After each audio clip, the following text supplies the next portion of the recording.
Hey guys, welcome back to my channel. And today's video, as you can tell by the title, is going to be all about nervous tics.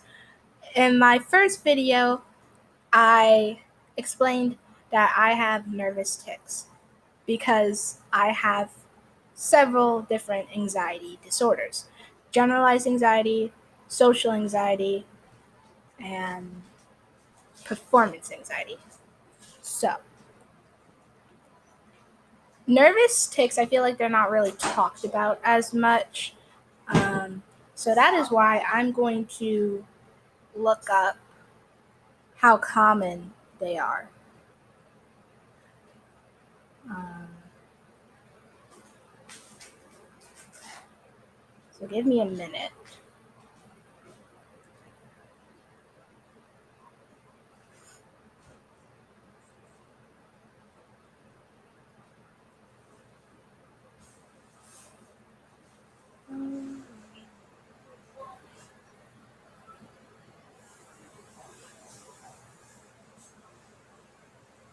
Okay, so here it is.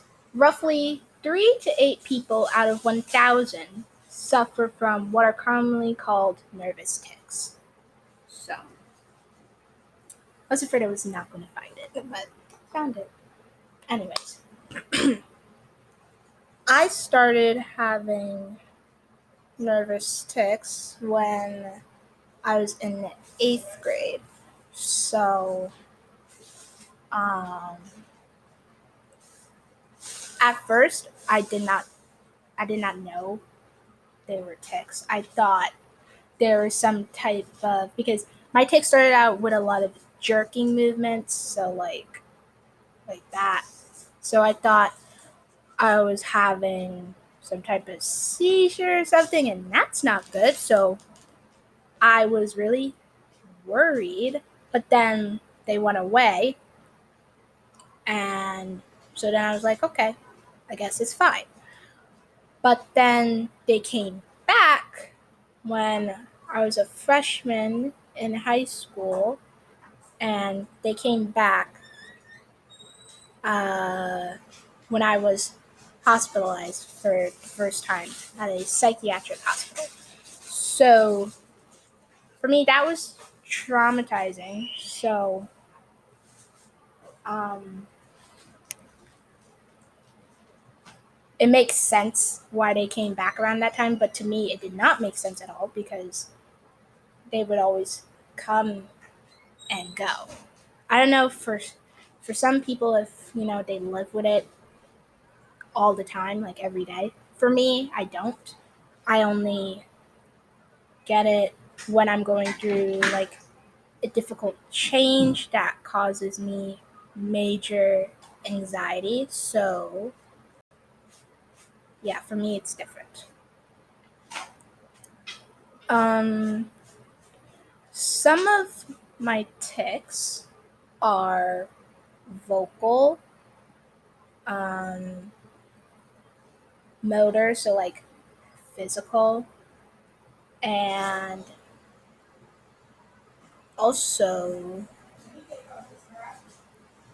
also sometimes I swear and do inappropriate gestures, which is basically like coprolalia and capraxia.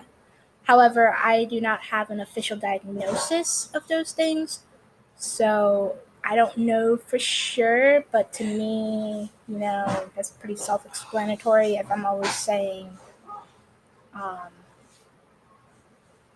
F you for no reason. And I don't always say it to people, I mostly just blurt it out of nowhere. So, yeah. Which confused me for a while because it still confuses me why I say those things or why I do those things because, like I said before in one of my other videos, I don't have Tourette syndrome, which is a serious neurological disorder.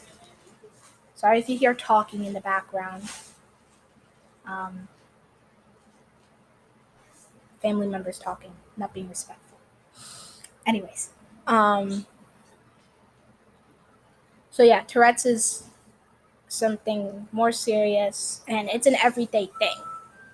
For you to be diagnosed with Tourette's, you have to have tics every day, and you have to have a certain amount of tics and all of that other stuff.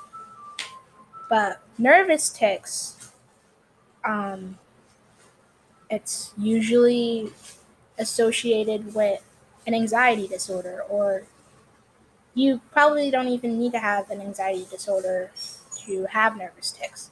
Like, people can just get so anxious that that's how our bodies react, basically.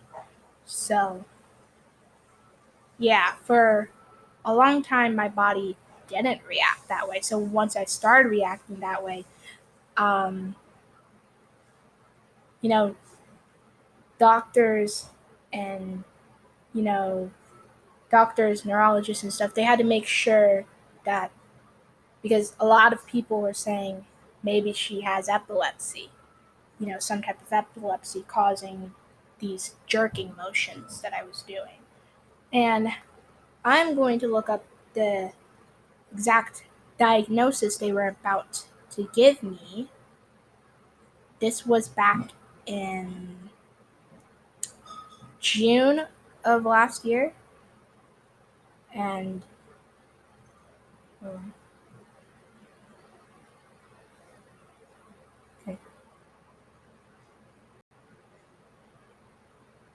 So it's called juvenile myoclonic epilepsy. So they were about to diagnose me with this, because it is an epilepsy syndrome characterized by myoclonic jerks, quick jerks of the arms or legs, generalized tonic-clonic seizures, and sometimes absent seizures. The seizures of juvenile myoclonic epilepsy often occur when people first awaken in the morning. So,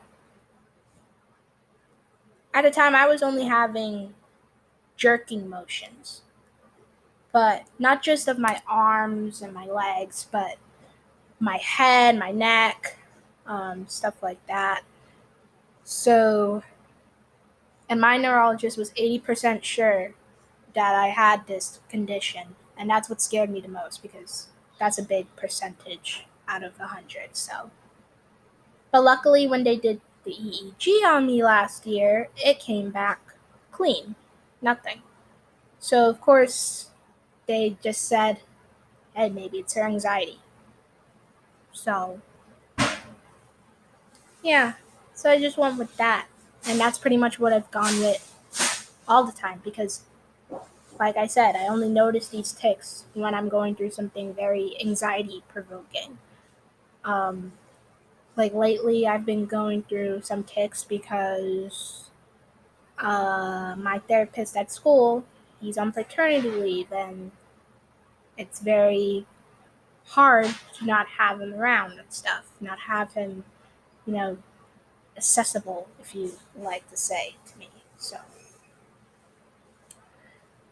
there's that. Um,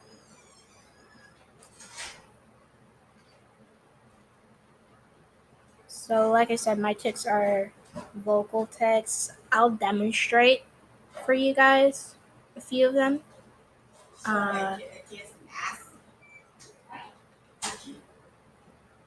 I'm sorry.